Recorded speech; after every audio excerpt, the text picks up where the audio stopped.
Iran, a nation that has withstood centuries of foreign invasions, has long been regarded as an unconquerable force in the global geopolitical landscape. Its unique combination of geography, culture, military strategy, and political resilience has enabled it to endure challenges that would have collapsed other states. This script will delve into the comprehensive reasons why Iran cannot be conquered, using storytelling and captivating insights to engage your audience from the first sentence to the last. We'll explore the intricate factors that have protected Iran from conquest throughout history, focusing on the nation's geography, cultural depth, military strategies, and political maneuvers. Hook, the legacy of defiance. Imagine a nation where invaders from empires like the Mongols, the Ottomans, and even modern powers like the United States have faltered. Picture a land so resilient that, despite invasions, internal strife, and external pressures, it stands tall, unbeaten.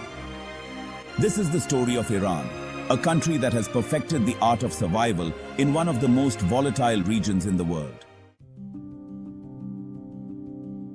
Part 1. Geography, the natural fortress.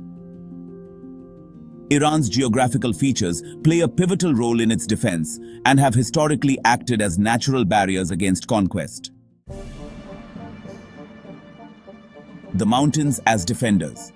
Iran is a vast country dominated by some of the most rugged and challenging terrains in the world. The Alborz Mountains in the north and the Zagros Mountains in the west create formidable barriers that are nearly impossible for invading armies to cross effectively. For instance, these mountain ranges provided a natural defense during the Iran-Iraq War, where Iraq's modern army found itself bogged down in difficult terrain, unable to penetrate deep into Iranian territory. Deserts of despair. Iran's central plateau is flanked by vast deserts, notably the Dasht-e-Kavir and Dasht-e-Lut. These deserts are inhospitable, with scorching heat in the summer and freezing temperatures in the winter.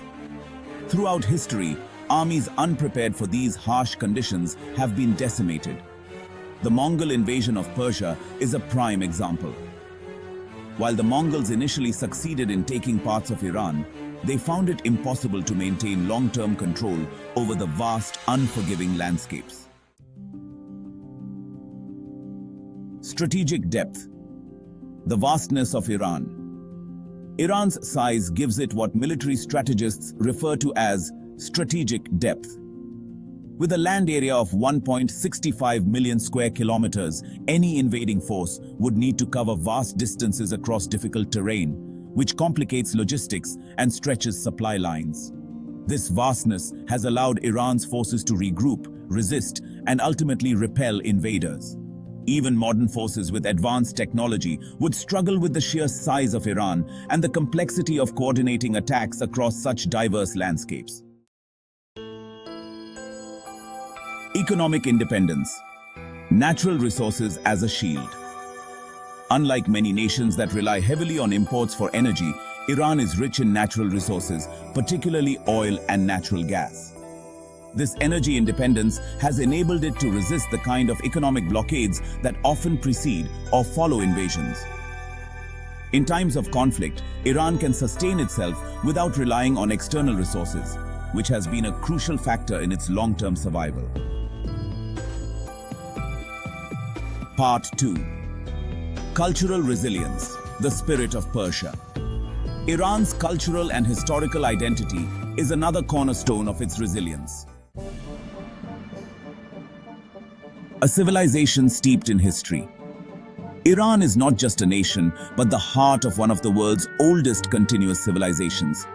With over 2,500 years of history, from the Persian Empire under Cyrus the Great to modern times, Iran's national identity is deeply rooted in a sense of historical pride. This rich history fuels a strong cultural motivation to resist foreign domination. The collective memory of past glories, whether under the Achaemenid or Sasanian empires, serves as a source of national pride, binding the people together in times of crisis.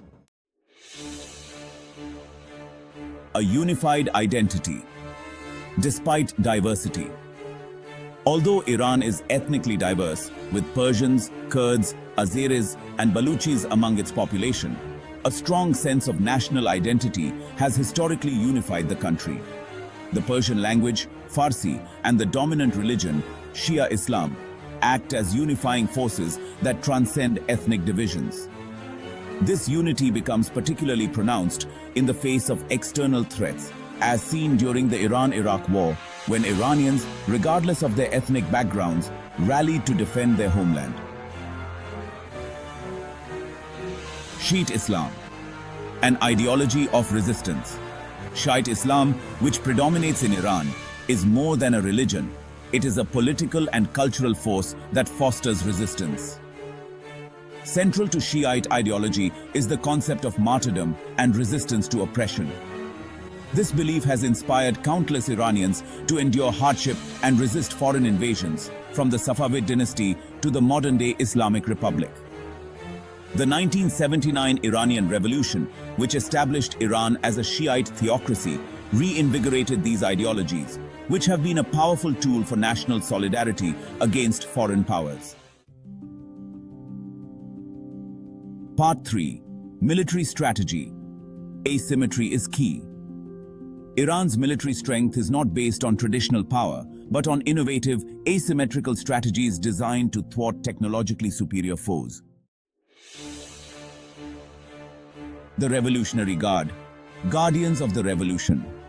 The Islamic Revolutionary Guard Corps, or IRGC, is a unique military and ideological force that operates separately from Iran's regular military.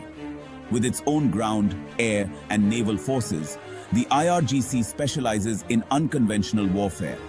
It uses guerrilla tactics, sabotage, and proxy forces to weaken opponents. During the Iran-Iraq War, these tactics proved effective in stalling and eventually repelling Saddam Hussein's forces, despite Iraq's technological and numerical superiority. Proxy networks, extending influence beyond borders. Iran's influence extends well beyond its borders, thanks to its network of proxy forces.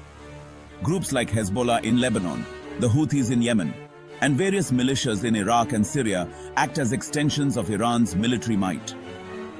These groups enable Iran to project power across the Middle East, creating a buffer zone that complicates any direct invasion. For instance, any attack on Iran could spark conflicts in multiple regions, destabilizing the entire Middle East, which serves as a significant deterrent to foreign aggression. Naval power. The Strait of Hormuz as a choke point.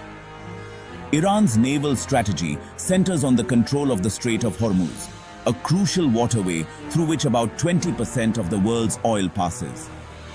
Iran has developed a range of strategies to control this choke point, including the use of fast attack boats, mines, and anti-ship missiles. In the event of an invasion, Iran could close the Strait of Hormuz, causing a global economic crisis, a prospect that has deterred foreign powers from initiating military action against Iran. Part 4. Political resilience, diplomacy and alliances. Iran's geopolitical strategy is as much about diplomacy as it is about military might. Balancing superpowers. Throughout its modern history, Iran has expertly navigated the complex geopolitics of the Middle East by balancing relationships with major powers. During the Cold War, Iran deftly shifted alliances between the United States and the Soviet Union, playing one superpower against the other to maintain its independence. In recent years, Iran has strengthened its ties with Russia and China to counterbalance pressure from Western countries. This strategy of balancing external powers has prevented Iran from being isolated and has deterred invasions from any single nation. The impact of sanctions, economic resilience. Iran has faced decades of economic sanctions, particularly from the West, due to its nuclear ambitions and alleged support for terrorism. Yet, despite these sanctions, Iran has developed a resistance economy designed to reduce reliance on imports and foster domestic production. By building economic ties with countries outside the Western sphere, such as China, Russia, and India, Iran has managed to mitigate the impact of sanctions and prevent internal collapse. This economic resilience further complicates the prospect of weakening Iran through economic means, let alone through military invasion. Part 5. Historical attempts at conquest. Why they failed. Many great powers have tried and failed to conquer Iran, offering valuable lessons in why Iran remains unconquerable. The Mongol invasion. In the 13th century, the Mongols under Genghis Khan launched one of the most devastating invasions in history, conquering large parts of Iran.